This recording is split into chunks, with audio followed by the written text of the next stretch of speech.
The doorstep. I never thought a knock at 2 a.m. would destroy everything I believed about my daughter. That November night, I was 73 years old and had been asleep for exactly 47 minutes when the pounding started. Sharp, urgent, the kind that makes your heart lurch before your mind fully wakes.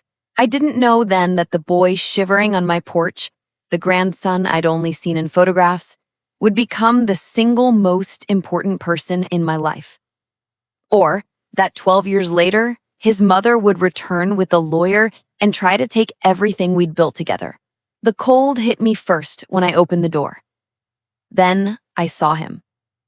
A child, maybe 5 years old, standing in pajamas printed with rockets. No coat, no shoes. His small hand gripped a purple stuffed elephant so tightly his knuckles were white.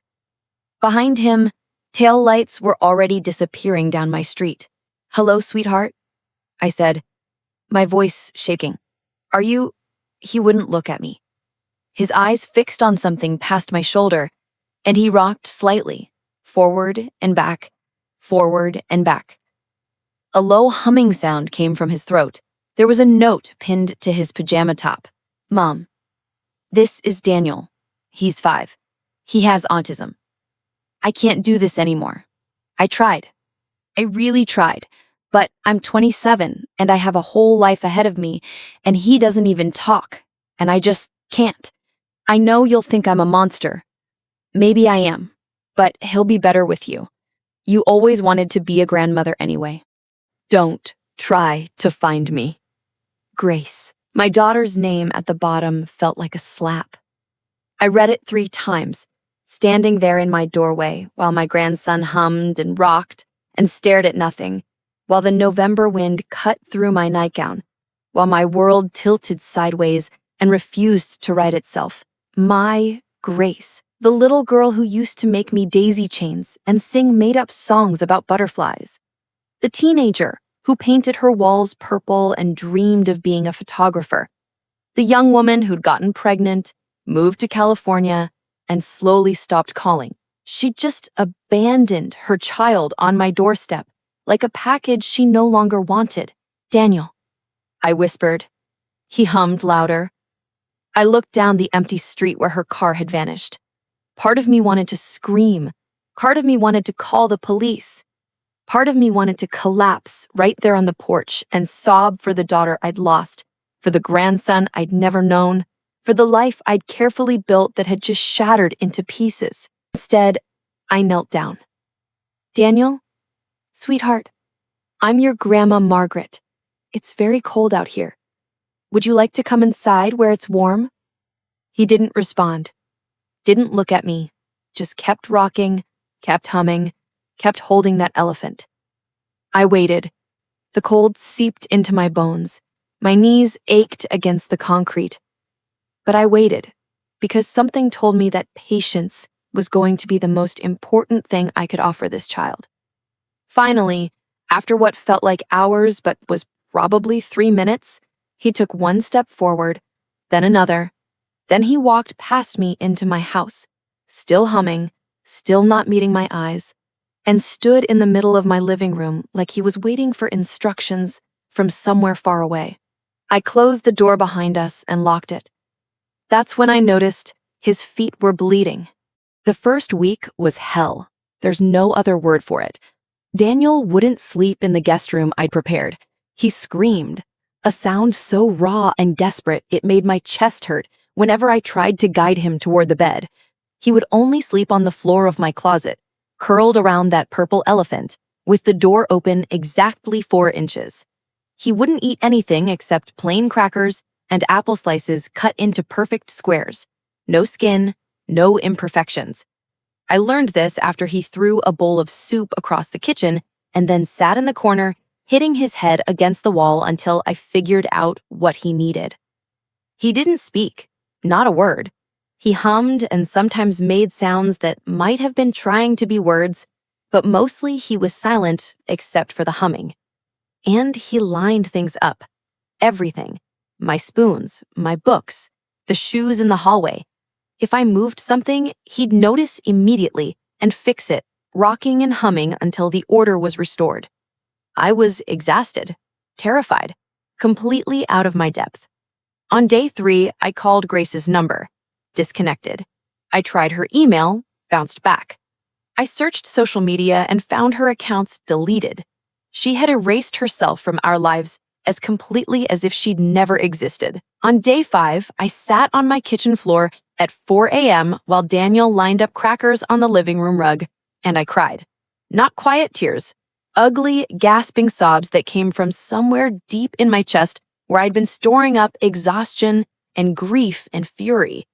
I was 73 years old. I was supposed to be enjoying retirement, taking watercolor classes, maybe traveling. Instead, I was raising a child I didn't understand, abandoned by a daughter I'd apparently never really known. I don't know how to do this, I whispered to my empty kitchen. Daniel appeared in the doorway. He still wouldn't look at me, but he walked over and, very gently, very deliberately, placed his purple elephant in my lap. Then he went back to his crackers. I held that stuffed elephant and cried harder, but this time it felt different. This time it felt like maybe, somehow, we were going to figure this out together. The truth came slowly, in fragments. I took Daniel to doctors, therapists, specialists. They confirmed what Grace's note had said. Autism spectrum disorder, moderate to severe, likely nonverbal, sensory processing issues, the need for routine, predictability, patience. They gave me strategies, schedules, visual cards with pictures, tips for managing meltdowns, information about IEPs and special education and support groups.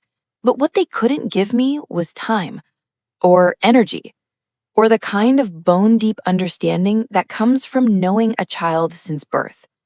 I had to learn Daniel from scratch. I learned that he needed everything to happen in the same order every day. Wake up at 6:47 a.m. exactly. Apple slices, squared, for breakfast at 7:15. 3 crackers, brand name only, never generic, at 10.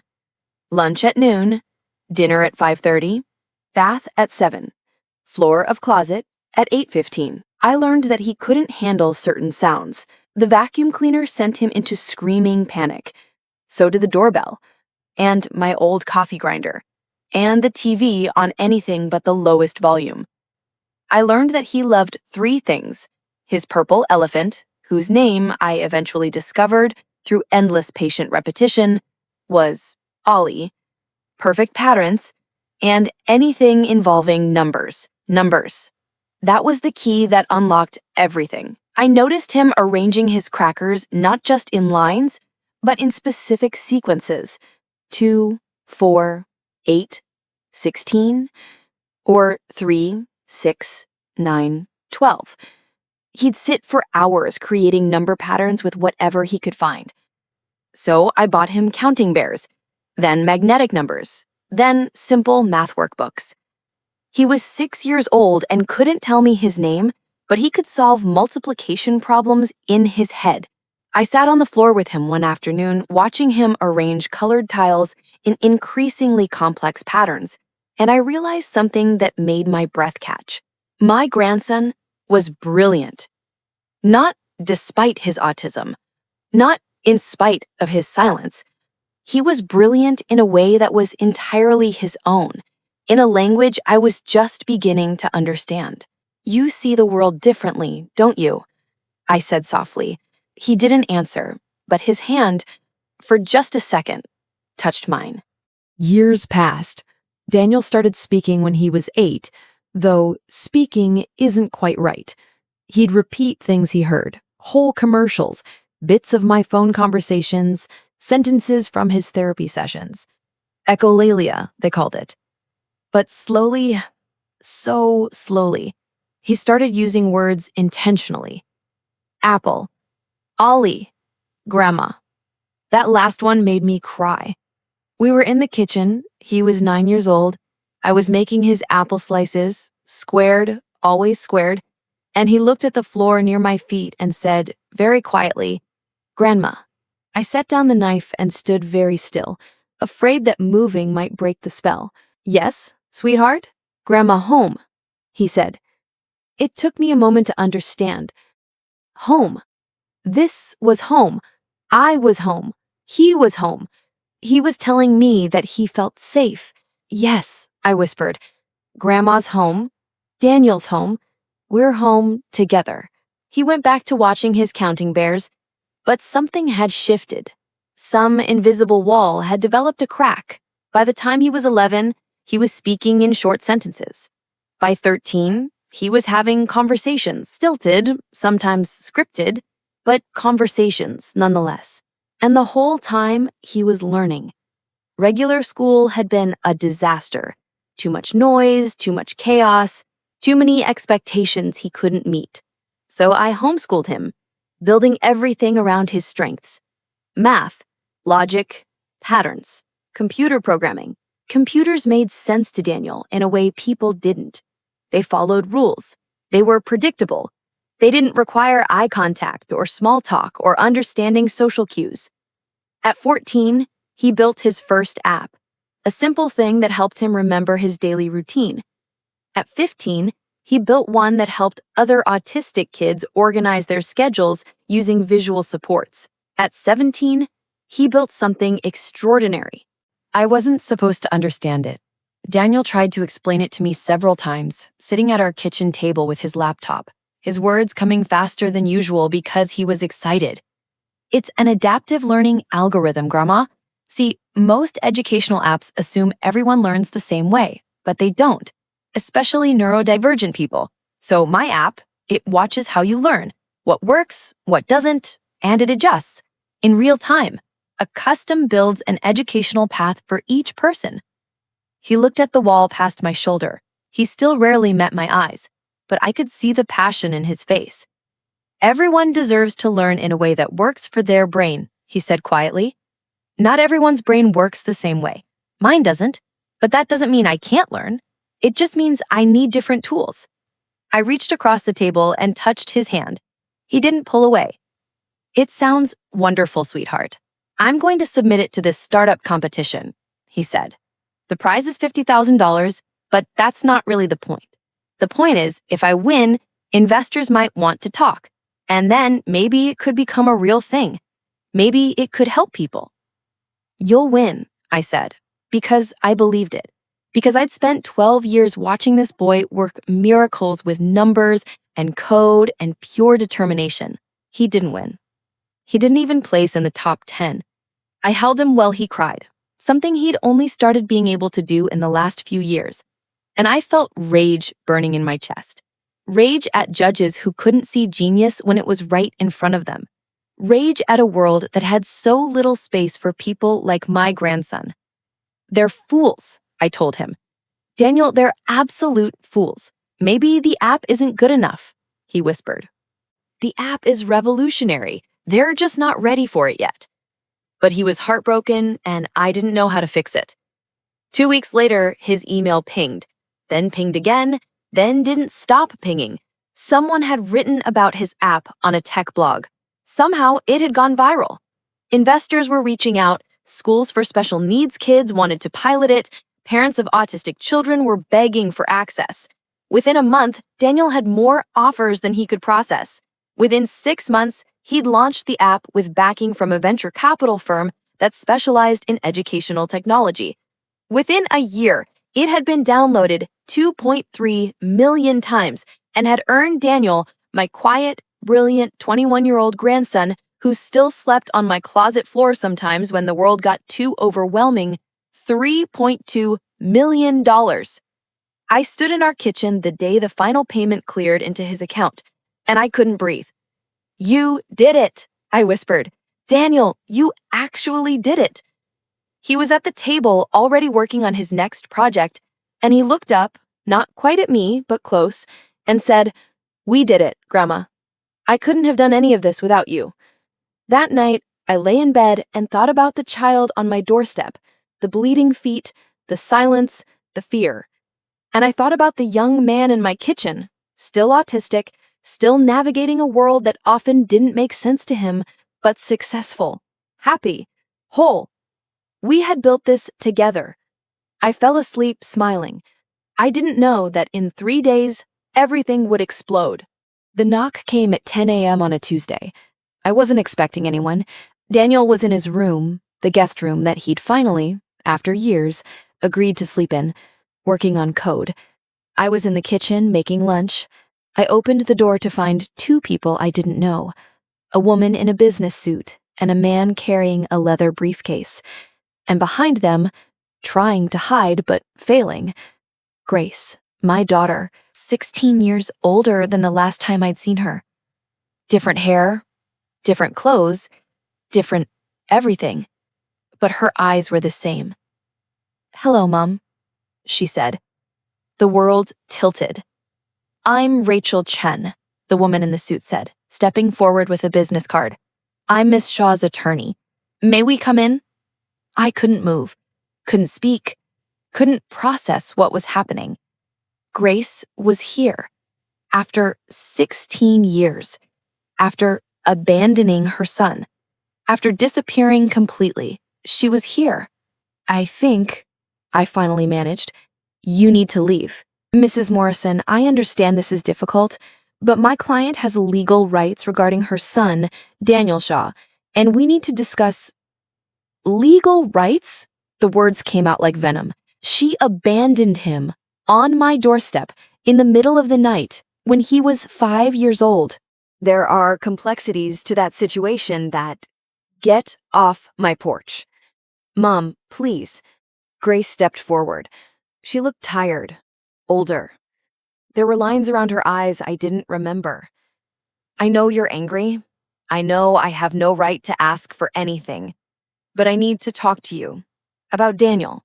About his money, you mean." The silence that followed was deafening. Grace's face went red. The lawyer's expression didn't change. The man with the briefcase shifted uncomfortably. "That's not—" Grace started. "Don't lie to me. Don't you dare lie to me. You didn't care about him when he was 5 and screaming and bleeding. You didn't care about him through years of therapy and school struggles and learning to speak.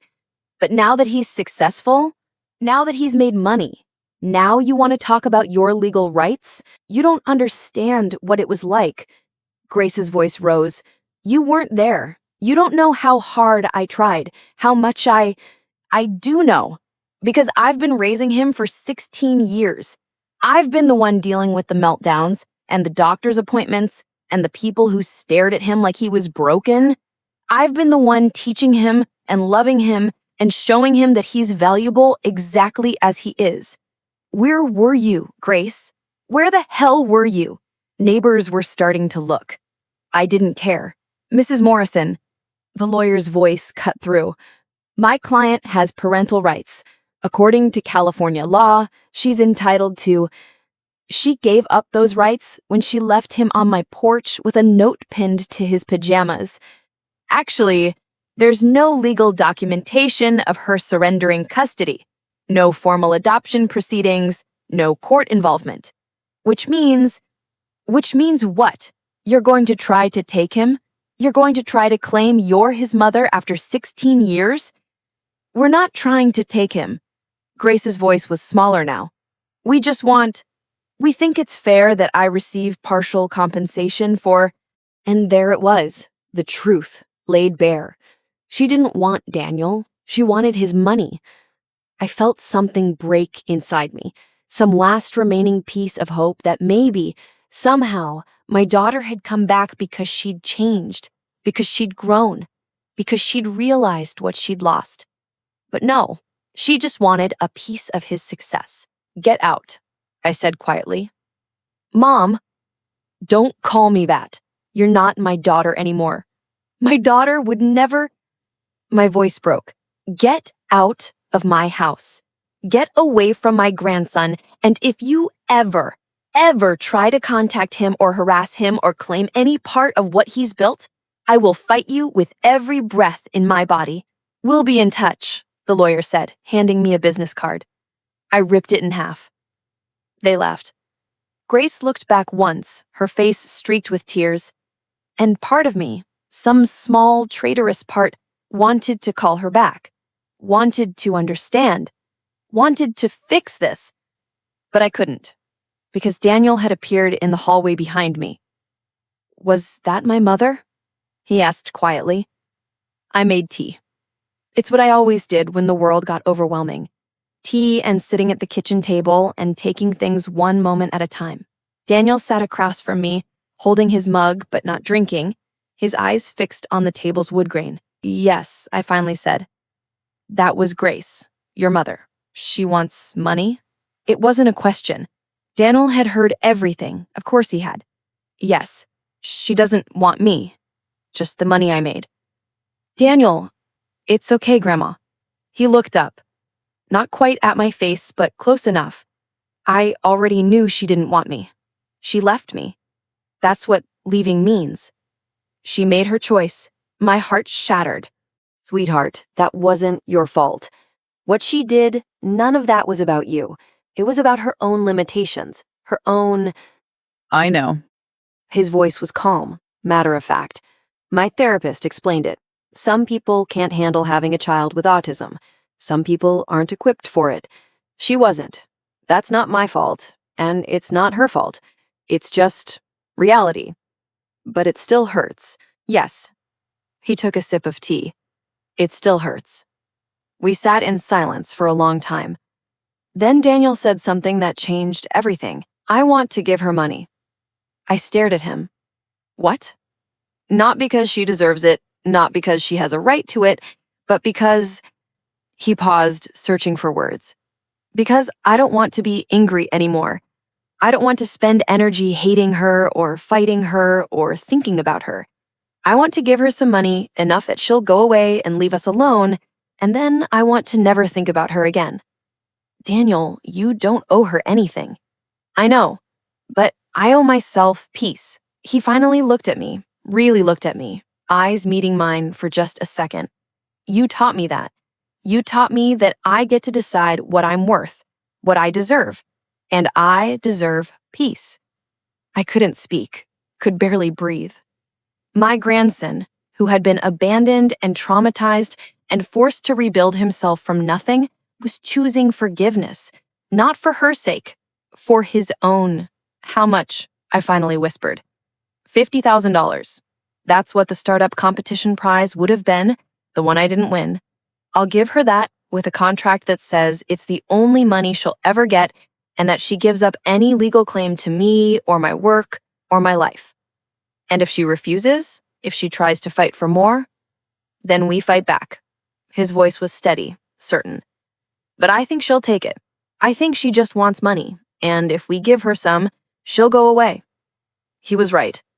The lawyer called the next day. We made the offer. Grace accepted. Within a week, the papers were signed. $50,000 in exchange for complete termination of parental rights, total surrender of any financial claims, and a legal agreement to never contact Daniel again. Grace took the money and disappeared back to California. I never heard from her again. That was 3 years ago. Daniel is 24 now. His app has expanded into a full educational platform used by schools around the world. He's working on his second project, something involving predictive algorithms and accessibility features. And he's speaking at conferences, advocating for neurodivergent rights, changing minds and lives. He moved out last year, into his own apartment with support services. He still comes over every Sunday for dinner, apple slices squared, and the exact same meal we've been having for years, because some things don't change and don't need to. Last month, he hired an assistant, a young woman who's also autistic, who understands his communication style, who appreciates his brilliance without expecting him to be someone he's not. I think he might be falling in love. I'm 89 years old now. My bones ache, I move slower, I forget things sometimes. But every Sunday when Daniel comes through my door and says, "Hi, Grandma, I brought your favorite tea," I remember everything that matters. I remember the child on my doorstep with bleeding feet. I remember learning to understand silence. I remember building a life, piece by piece, out of patience and love and refusal to give up. I remember that Grace thought she was abandoning a burden, but what she actually abandoned was a miracle. Sometimes I'm still angry at her. Sometimes I grieve for the daughter I lost. Sometimes I wonder if she ever thinks about what she gave up. But mostly, I just feel grateful because that knock at 2 a.m., that moment when my world shattered, was also the moment it expanded into something more beautiful than I'd ever imagined. Daniel wasn't a burden I inherited. He was a gift I was given, and I wouldn't change a single moment. Not the screaming, not the sleepless nights, not the doctor's appointments or the therapy sessions or the years of learning to communicate. Not the fear or the exhaustion or the moments I thought I couldn't do it. Because all of that led to this: Sunday dinners, brilliant innovations, a grandson who changed the world. Last week, someone asked me if I ever regretted taking Daniel in. I looked at them like they were speaking a foreign language. Regret? I said. He's the best thing that ever happened to me. And I meant it. Every single word. The doorstep is empty now, but my house is full of memories, full of love, full of the sound of Daniel's voice explaining his latest project, full of the sight of him carefully lining up his Sunday evening crackers in the same pattern he's been making for 20 years, full of the knowledge that sometimes the worst moments of our lives are doorways to the best. Sometimes the things that break us open are the things that finally let the light in. Sometimes the child abandoned on your doorstep becomes the person who teaches you what love really means. Grace thought she was leaving behind something broken. What she actually left behind was someone whole. She just couldn't see it. But I could, and Daniel could. And together, we built a life that no one else could have imagined. A life worth every moment of struggle. A life worth everything. I never thought a knock at 2 a.m. would destroy everything I believed about my daughter. But it didn't destroy everything. It just destroyed the wrong things and left behind what mattered: love, patience, home, and a grandson who taught me that broken isn't the opposite of whole. Sometimes it's just another word for different, and different can be extraordinary.